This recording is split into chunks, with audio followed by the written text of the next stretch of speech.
how did that feel for you to go to work every day thinking nobody cared? Well, the reality of it was, I mean, it was a very big slap in the face. I came back to having to really build my business from scratch. I essentially lost all my clients while I was gone. So I had to go back and build my business from scratch. And so I had to, there was a definite crossroads of what do I do? Am I going to should I just leave?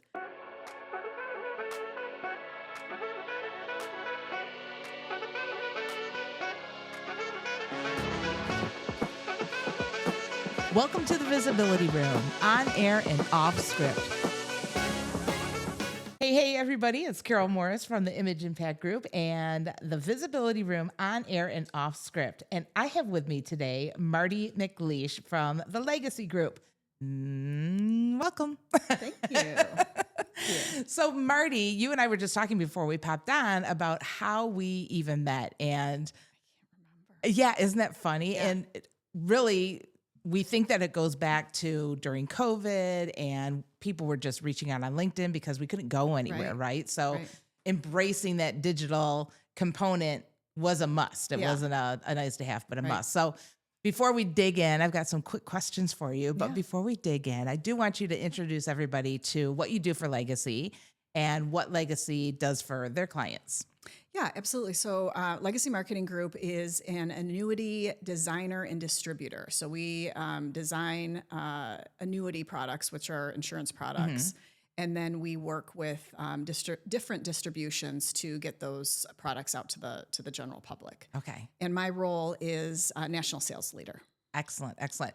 And I know this from, again, our relationship, but you went from corporate to doing your own gig to back to corporate. So I want some information on that too. So but we're going to put a pin in it. Okay. Are you ready for some questions? Yeah. Okay. What first impression do you want to have others to have of you? Happy, nice, but confident and knowledgeable. Oh, I like, okay. And what's your favorite way to connect with people? I think this is funny because we just talked about it.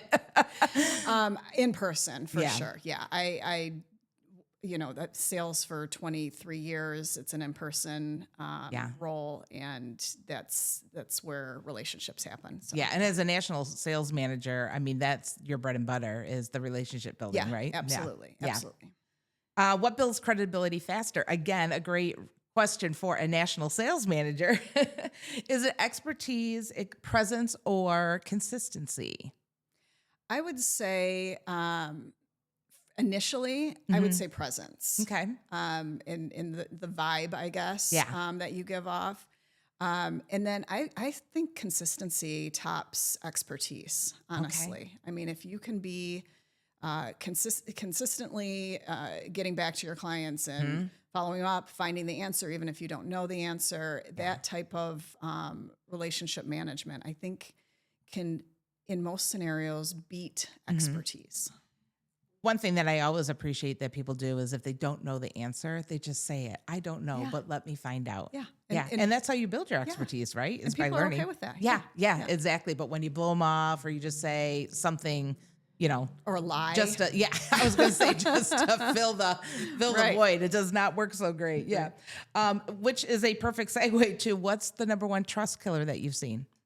The number one trust is giving a wrong answer. I mean, I think giving a wrong answer once, I think you can get away with if you own it.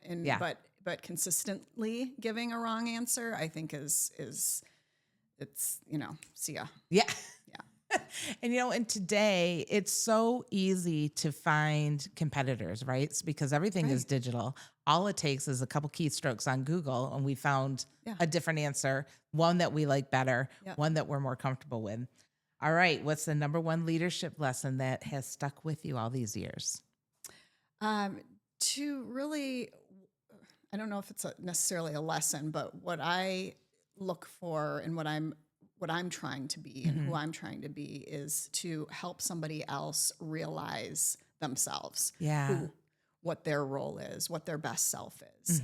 And there's just nothing like it. I mean, as a parent, watching your kids, see their potential and then, live up to that potential of what, works for them and what's best for them.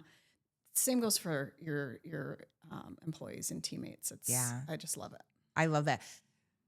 I want to take you back about 18 years ago, and there were some health things that came up, and I think this is really pertinent to what you just said, right? Is being able to understand what's going on with people.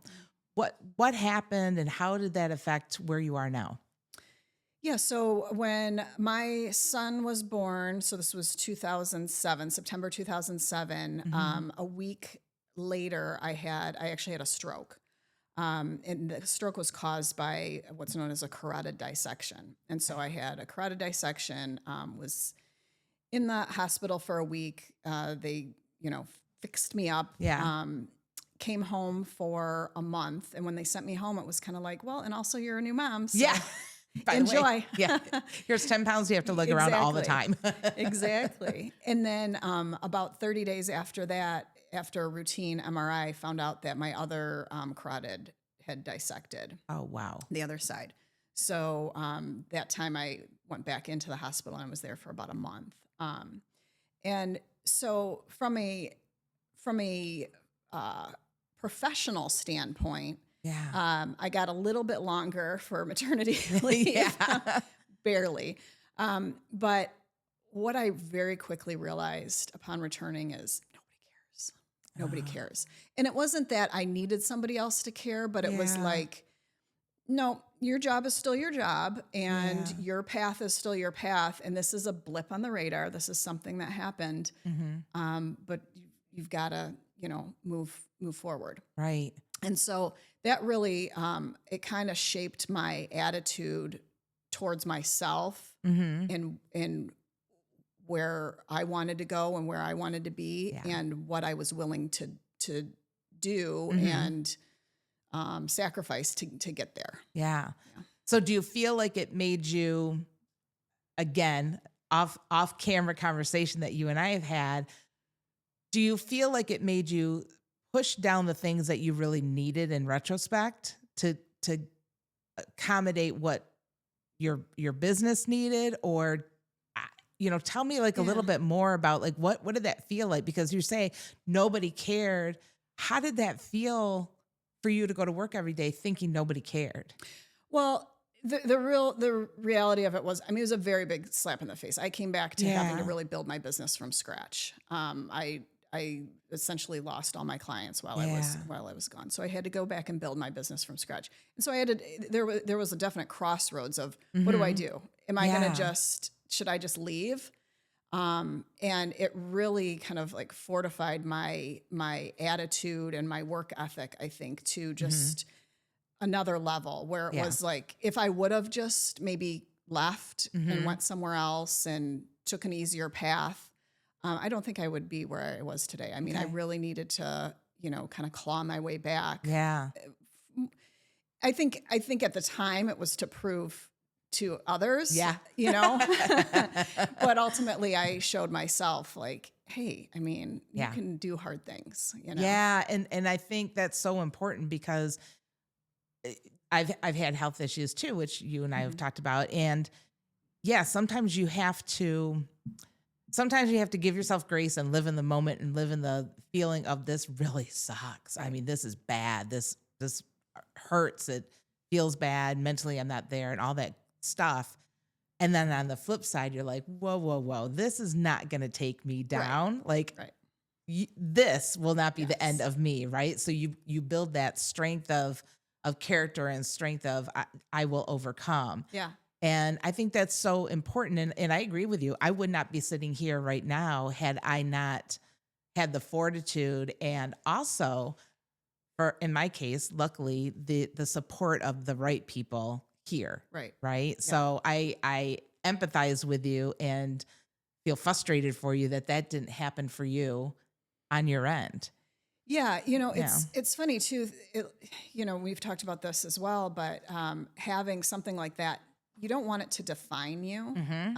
So I'm very, and I'm sure for you too, it's top of mind for me all the time because there's a little ache and a pain or something different goes on, a little dizzy, so it's definitely top of mind.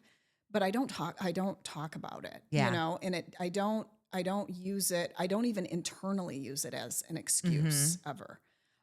So I do think that there's right or wrong. Yeah. I mean, I bet if I was sitting with a therapist, they'd tell me that was the total wrong way to go about it.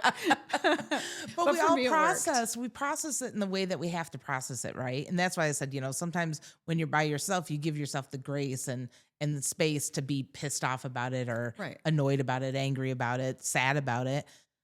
But there's things that have to be done, right? And just to, sit back and say, well, I'm done, doesn't work. Doesn't work. Not an option. Doesn't work. And for you, when this happens to you, you've got a baby.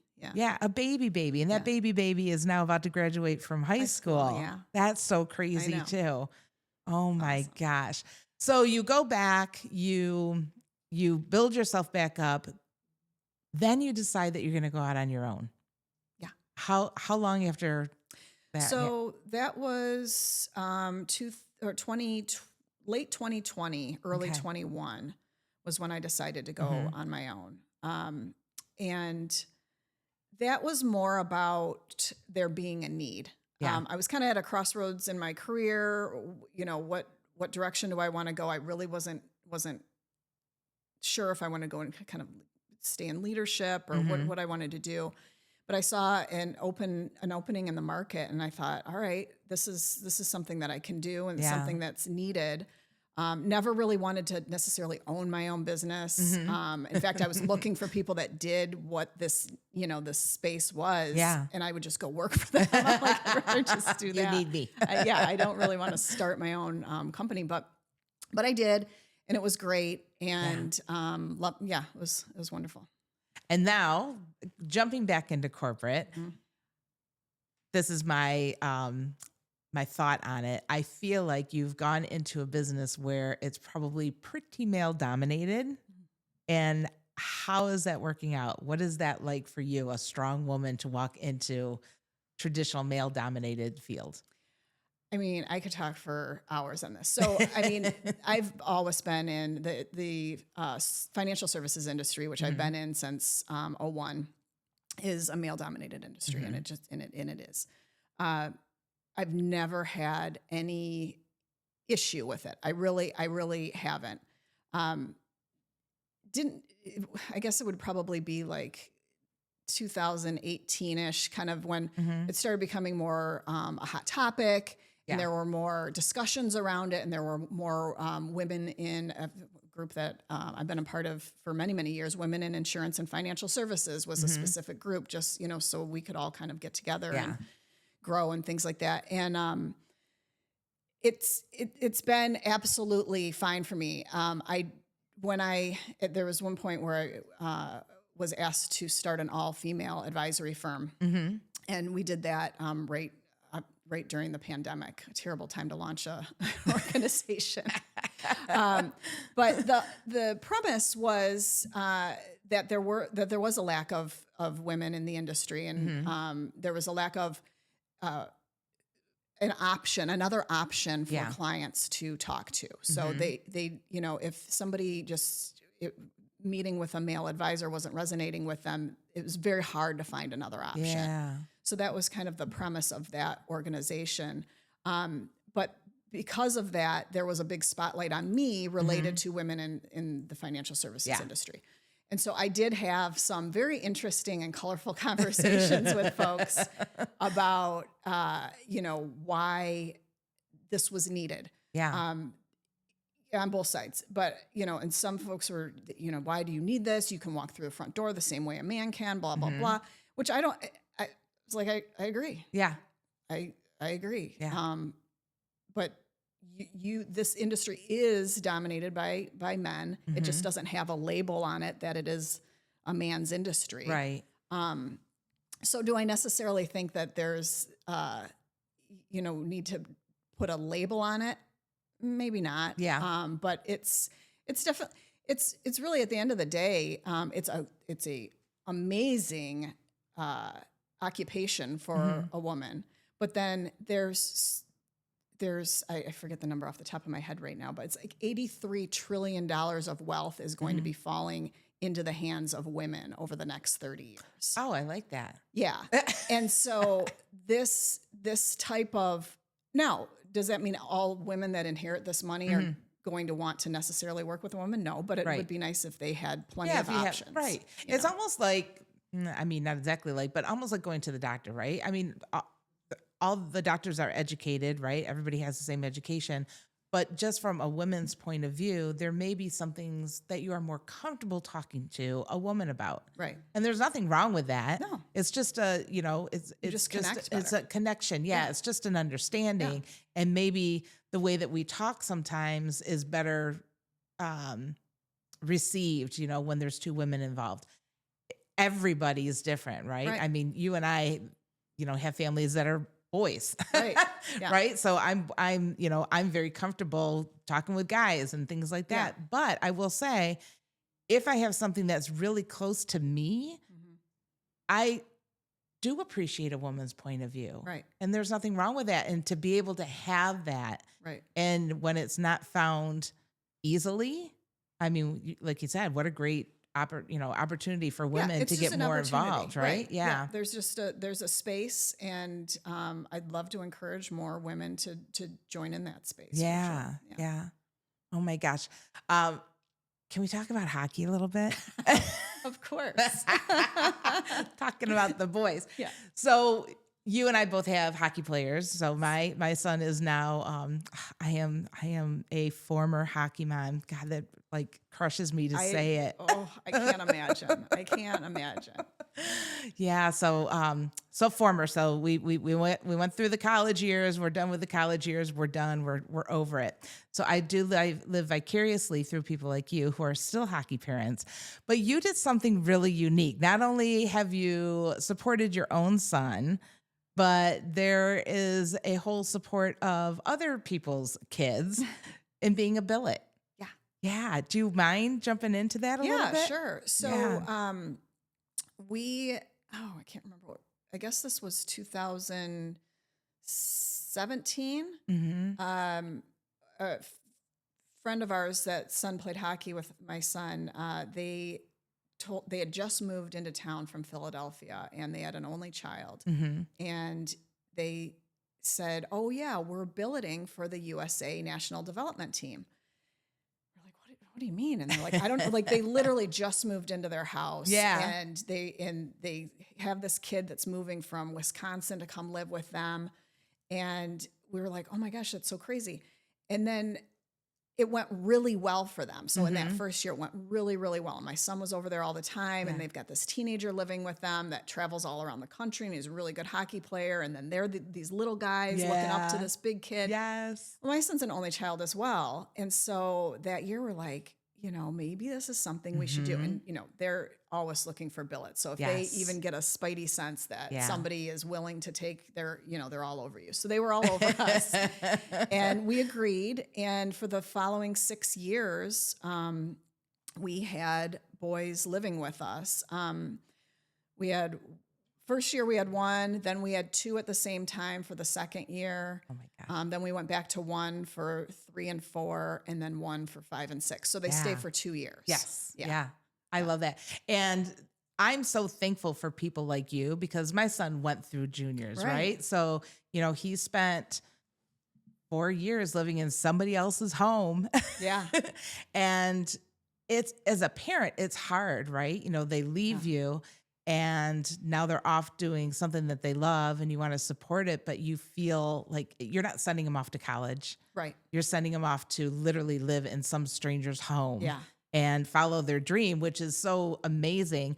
And, shout out to Robin and, Benji had just amazing billets, and they're still connected with him now, so, now he's graduated from college, and he's off doing whatever, and they still are supporting. They're still there. And I think that's so fantastic. So thank you for what you have done here locally. Appreciate that. And I just think it's so amazing. What I want to just jump back just a little bit to the national sales journey that you're on now. And when you look at that, and you look at what you did with Noble Co. and you look at what you did, when you were going through your health journey, what is this position like now? What is maybe your favorite thing that you are doing now for this company? I think it goes back to what I said at the beginning about watching these, not necessarily younger, but just coworkers, employees, team members, whatever you want to call them, how they are developing and helping them realize what it is that they want to do, and then helping them. Okay, so now how are we going to get there? Yeah.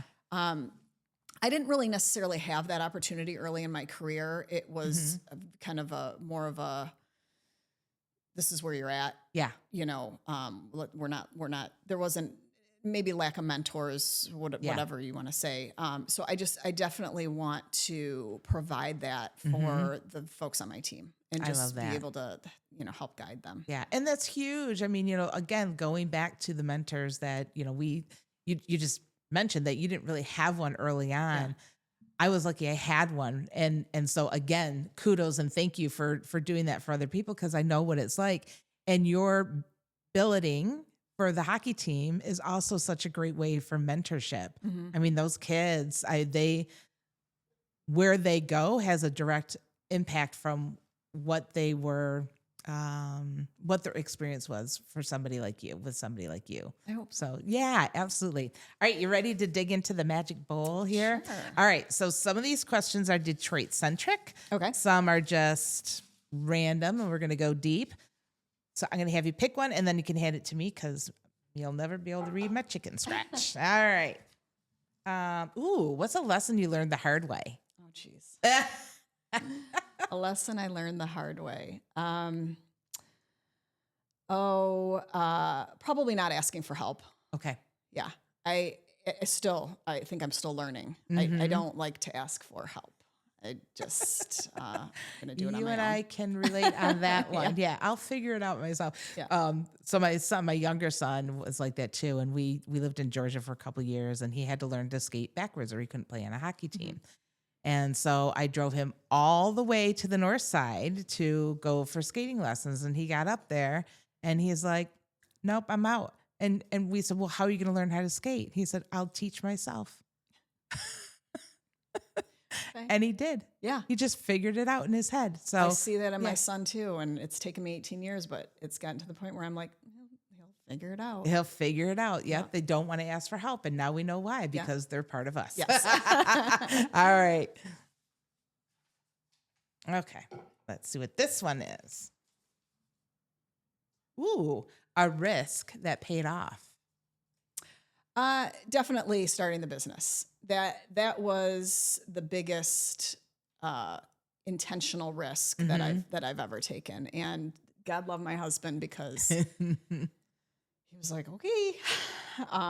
But it was a definite risk. Yeah. It was a risk financially. It was a risk professionally.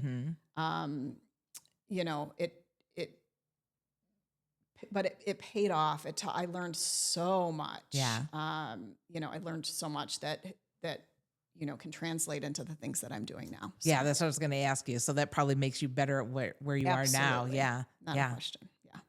And I would imagine, coming from, first of all, the career that, didn't really support, then going into a business where you're like,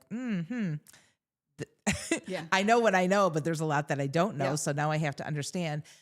That to me is so valuable for somebody who now is able to mentor people, because you know what you wish you had, right? And you're able to give it more freely. And I think that's so cool. Yeah, I agree. And one other thing I would add to that too is I think as women, we more so than men want to know everything and understand everything before we make a move. I think I'm a little less on that, but I would say that for now I feel like, okay, I've had all of these experiences. Yeah.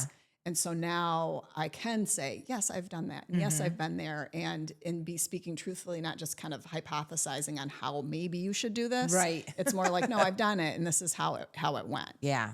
Love it. Okay. Let's do one more. Okay. Come on, Detroit, pop in there. Yeah. Come on. We'll make sure it happens. Oh, Detroit taught me Oh, Detroit taught me never give up. Mm-hmm. I mean, you know, coming downtown, I've always lived within, 20 miles of the downtown area. Yeah. But coming downtown as a little kid with my parents is a lot different than it is today. Yeah. But we had reasons for being downtown. We had, our same restaurants that we went to 40 years ago that we still go to today. I love that. We go to the, the new places. But yeah, never give up. I think Detroit has just done a remarkable job of just kind of pushing the pace and, making it happen. Yeah. Resiliency. Yeah. Not only resiliency, but also the ability to see what's possible and to get there. Yes. Yeah. Yes. And I would say that's a great place to stop, because I think that showcases who you are too, right? You see the possibilities. You're not afraid to get there. You're not afraid to put the hard work in. And you know what? If there's something that's a hiccup, you're like, all right, got it.